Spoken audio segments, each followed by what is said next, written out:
Generally না, চামড়ার নিচে দেওয়া হয় তো মানুষের, যেমন আপনার মাংসে দেওয়া হয়, বুঝছেন? মাংসে দিলে তখন ইনফ্লামেশন হয়, মাসেলে ঢুকে, ওদের চামড়ার বডির মাঝখানে যে জায়গাটা ওটাতে দেওয়া হয়। তো সেক্ষেত্রে শুধু আপনার চামড়াটা প্রিক হচ্ছে, তো সেক্ষেত্রে ইনফ্লামেশন হওয়ার চান্সেস কম আর কি। যদি মাসেল দিতাম তাহলে ধরেন বিসমিল্লাহ ট্যাও, ও দেখবেন বুঝবেই না, বুঝছে?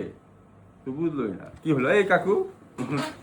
আজকা আমি বিলাই বললা, আপনারা আমারে ভ্যাকসিন দিয়ে দিলেন, আমি তো টেরই পাইলাম না।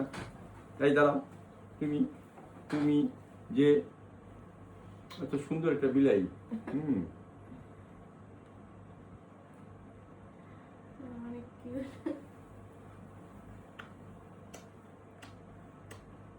দেখেন তো আমার কেউ আদর করে নাকি, শোনা, এই জন্য আমিও খুব গম্ভীর, আদর খাই না, তাহলে ভালো থাকবো কেমনি?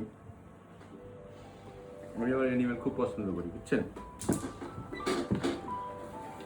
আমার পোষা বিড়াল।